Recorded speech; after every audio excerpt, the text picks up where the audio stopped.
Oh, I think there's a great opportunity for Brazil. If Brazil continues to keep open markets, keep a low tax policy, I think there's tremendous opportunity for outside investors in Brazil.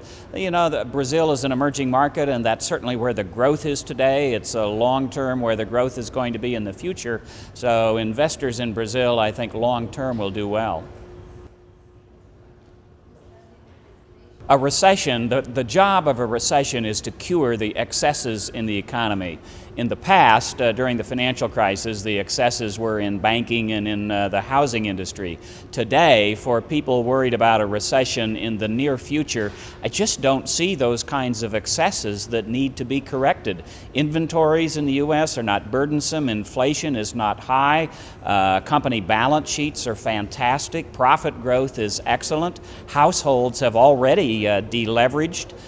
Their financial obligations are much lower than they've been in the past. The only real excess that we see in the U.S. at the moment probably is in government spending, which is a little excessive, and maybe treasury bond prices are higher than they will be in the future. But in terms of excesses that a recession should correct, I just don't see too many at the moment. Well, I'm not sure Europe is in a recession right at the moment, but it's certainly having slowing growth. One thing that Germany has done over a long period of time is restructure its economy. When they reunified with East Germany, that provided an opportunity to develop a more flexible labor market, to eliminate some of the restrictive rules and regulations, a freer labor market, less tariff restrictions on imports and exports, I think is a very positive thing for Germany. And so the costs today in Germany, unit labor costs are lower than in the peripheral countries, and that's giving Germany a terrific advantage over the other people within the Union and also over other exporting countries outside. Well, right now there are sizable losses in the sovereign debt of Europe. I'm sure Greece is not going to be able to pay back all of what it's owed. I think Ireland is not going to be able to pay the debt on the banks that it guaranteed. It'll probably be able to pay the government debt, but not what it guaranteed in the banks. Portugal may have some debt they can't pay. So the question is, who's going to bear the losses? And that's what's trying to be determined now. Will it be the taxpayers in Germany or some of the other northern European countries? Will it be the bondholders of the banks? Will it be the shareholders of the banks? Or will it be the public pensioners in Greece and Italy and Spain and Portugal who were guaranteed a pension, were guaranteed a salary, and now may not be able to pay for it because of the problems of the country? So what's happening is they're trying to figure out who's going to bear the losses. I doubt that the German and Northern European taxpayers certainly won't pay all of it.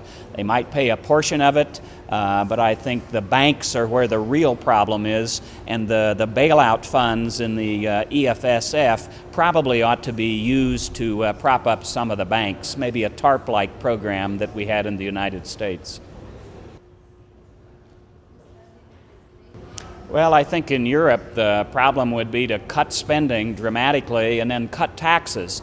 Try to develop a more flexible labor market. There'll be some pain in these countries as people, at least in public office or public workers, were guaranteed salaries. Some of those salaries and pensions and benefits need to come down. But the country needs to be restructured toward a more open, more flexible market so that small businesses can start up much faster than they do, so there's not quite so much red tape to undergo. That would be a tremendous help to Europe.